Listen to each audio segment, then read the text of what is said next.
You deserve to have a healthy and vibrant metabolism no matter your age. Even if you have something called hypothyroidism, which is slow thyroid function, or Hashimoto's, which is the autoimmune form of hypothyroidism, you deserve to know these ways to support your thyroid health, support your metabolism, and I'm going to tell you some things that your doctor may not have told you. Hey, I'm Priscilla. I'm a Houston, Texas nurse. I'm going to help you take action today for a healthier tomorrow. Hypothyroidism is a major issue in the world today. Medication for hypothyroidism, or one of them, is one of the top medications prescribed worldwide. And the problem, though, is that a lot of people end up taking thyroid medication and they just don't feel better. And there's a reason for that.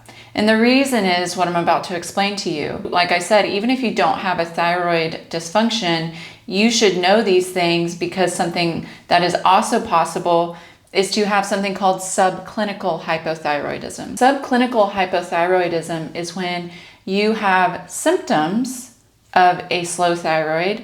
However, your lab work is normal. And normal in typical medical scenarios. I do think the medical community does not test proper blood work for thyroid function. We should be testing things like reverse T3, and a lot of doctors just look at TSH and move on. It is so much more than that, and you'll see why.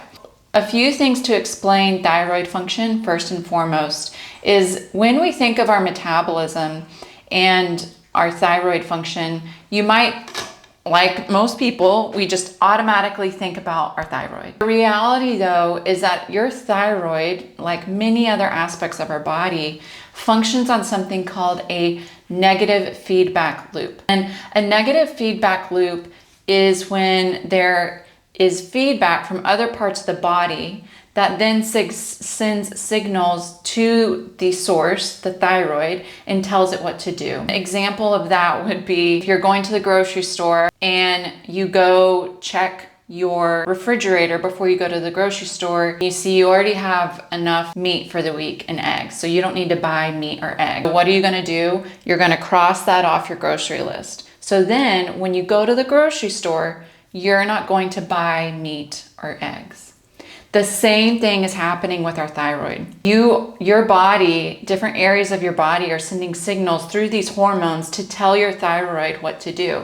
But the real problem is that people think it's all about the thyroid. Really, it's all about the brain. Your thyroid production starts in your brain. Thyroid hormone production, I should say. Specifically the hypothalamus, which is the part of the brain very sensitive to stress, that releases something called thyroid releasing hormone. That then goes to the pituitary gland, and depending on what was sent there, the pituitary gland releases TSH to the thyroid gland. The thyroid gland then releases T4 and T3 to different areas of the body. And then depending on how T4 and T3 are activated or not activated in the body, that sends signals back to the pituitary gland and back to the hypothalamus. So it all trickles down. So if we really want to support the thyroid, we need to not just think about the thyroid. And this is why if you don't have your thyroid still, if you are in fact taking medication, this will support you too, because the real crux of the matter is, sure, we want to support our brain, I'll talk about that, but also, are we adequately supporting our peripheral tissue, the other organs in our body, the other locations where T4 is converted to T3? And that's the kicker. That's what we're going to talk about. Because what you may not have been told from your doctor, T4 is the inactive form of thyroid hormone. T3 is the active form. Really important, because 80% of T4 is converted to the more active form, which is T3. T3 is approximately 5 times more active than T4. So ultimately, it is the T3 that makes people feel better. 60% of T4 is converted to T3 in the liver. That's the location. So one of the locations, the top location, I would say. So if you really, really, really want to have adequate conversion of either what your thyroid is producing or medication that you're taking, we have to think about liver health. 20% of T4 is converted into something called reverse T3. Now this can get a little confusing. Don't worry if it is confusing. It was confusing to me too. Reverse T3, it is just the opposite of T3. Reverse T3 is opposite of T3. Reverse T3 is designed to balance out T3 levels to help tell the body when there's enough. And it's a gauge. The reason we should test this blood work is because it tells us a full picture of what's going on in the body, right? Then the final 20% of T4 is converted into T3 sulfate and T3 acetic acid, which can then be metabolized by healthy gut bacteria to produce even more T3. So that last 20%, it's not directly converted to T3, but if we have a healthy gut, then it can be. And so that would put even more of an emphasis on number one, your liver health, and number two, your gut health. One aspect of why people feel so horrible if they're still taking thyroid medication and or if they have normal TSH levels, such things would be, and symptoms would be fatigue, brain fog, cold hands and feet, weight gain, hair loss, depression, constipation, poor sleep, muscle weakness. It's all related to thyroid. Your thyroid is a master gland. It dictates not just your metabolism, energy, and things like that. It also controls your bowel movements. If it helps to control your heart rate, your blood pressure, your detoxification abilities. If it slows down, everything slows down. What we want to look at, we kind of touched on a little bit, is what really ultimately we want to do is we want to efficiently convert, again, no matter your situation, whether you have hypothyroidism, Hashimoto's, you don't have a thyroid and you're taking medication, or you just want to have a boosted metabolism as you age, we really need to be efficient at converting T4 to T3. That is the biggest problem. This requires specific nutrients and enzymes as well. Enzymes such as D1, D2, and D3 are involved in this process, and what can negatively impact them, which would prevent the conversion of T4 to T3, are things like chronic stress, liver problems, insulin resistance, inflammation, and gut imbalances. Let's talk about the liver first. What can we do to support our liver? The number one thing that you can do is you need to eat nutrient-dense foods and decrease insulin resistance. Poor liver health is at the heart of it, insulin resistance. It just is. Now, sure, we also want to decrease our toxic burden, such as alcohol, drugs, and intake of pesticides, things like that, heavy metals. But in order to have a healthy, optimized liver function, we really need to make sure that we are balancing blood sugar, because there is something called non-alcoholic fatty liver disease. It is a global health crisis that no one is talking about, because it is going to, what non-alcoholic fatty liver disease, it's silent. People usually don't know they have it until they realize they have poor liver function. And it slows down the liver function in the background. And the top thing that leads to it is insulin resistance, excessive consumption of sugar and processed foods. Also, things like high fructose corn syrup, you want to avoid those. That can increase your risk as well. So anything we can do to support the liver is number one. Something else we want to think about are the vitamins needed to help in the conversion of this process in the liver. B vitamins, magnesium, and sulfur, just to name a few. Insulin resistance I touched on, so I'm very passionate about helping people with insulin resistance. If you want an educational video guide, I have something called the Insulin Resistance Fix. That's why I created it, because every health crisis, every health issue, it is linked to insulin resistance, and you can turn down the volume of it as you age. Most people don't realize it. They're turning up the volume of insulin resistance, and it can lead to things such as poor thyroid function. But you have the power to decrease that as you age, and I'll link it below if you're interested in that video library. Now, something else that few people talk about that can also hinder conversion of T4 to T3 is chronic illness and inflammation.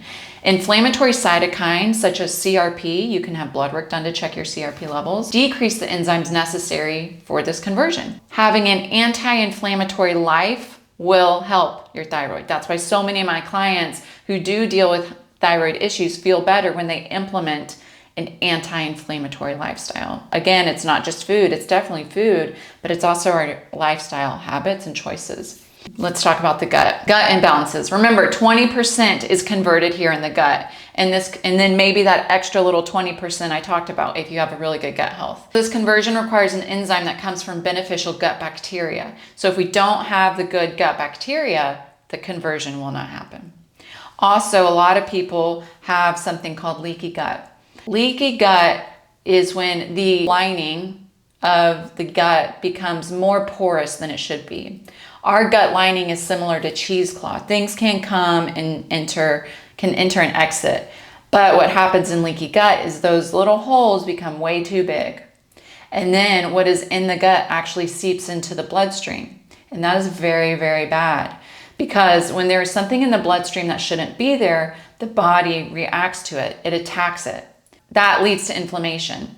Now, this is why gluten can be so problematic for people with thyroid issues. If you have a thyroid issue, you need to eliminate gluten, period. Gluten contains a protein called gliadin. And when gliadin enters your bloodstream from that leaky gut situation, the immune system sees the gliadin as a non-self and it releases antibodies. Gliadin and your thyroid have a very similar makeup, which is crazy, right? So in the eyes of your immune system, they have a very similar makeup. This is called molecular mimicry. The body's so wild, not crazy. For this reason, every time someone consumes gluten and they have leaky gut and it seeps in the bloodstream, the body creates antibodies to the gliadin. And that in turn triggers an attack on the thyroid. Because the body's attacking gliadin, gliadin looks just like the thyroid, so the body attacks the thyroid too. This creates this cascade of inflammatory issues and can make it very, very hard to have a healthy thyroid function and to heal the gut. So you really need to eliminate gluten. You might even need to eliminate other inflammatory foods, such as potentially dairy if necessary. Now, the final thing I'll talk about to help you is, you might remember at the beginning I mentioned that it all starts in the brain. Stress, chronic stress, which can be physical, psychological, or environmental and chemical. These stressors lead to a decrease in the enzymes that convert T4 to T3. And they rather lead to T4 being converted to reverse T3. So it ends up going the wrong direction. It's like, please don't do that. We want T4 to go to the active form, but it does the opposite when there's chronic stress. It goes from T4 to reverse T3. And here's why. Because your body is so intelligent. Reverse T3, remember, is inactive. And what reverse T3 does is it tells the body to slow down. Slowing down is necessary during times of chronic stress or trauma in order for the body to heal. If someone has really high reverse T3 levels, we need to think, why is this happening? Usually it is in scenarios like this. There is excessive stress or trauma, and you will never achieve a healthy thyroid function until you are able to release that and to heal whatever is going on. I experienced this in my own life, and I am here to tell you today, I have a healthy functioning thyroid, and it is possible. I see it in many of my clients. And so one of the best things that you can do is you can have stress management tools, support your adrenal glands, because your adrenal glands also speak to your thyroid. These two aspects are vital when you want to have a healthy functioning thyroid. And then finally, alongside stress, cortisol imbalance. So, cortisol is a stress hormone. We need it. It's good. However, when there's an imbalance, cortisol decreases active T3 and also increases reverse T3. This is why you need to be very cautious with chronic dieting. Things like excessively low calorie diets, they're prescribed by a doctor or as a result of medication or just by your own doing. If it is too low, that is a sign of stress. And that chronic stress can lead to issues with your thyroid, and this is why.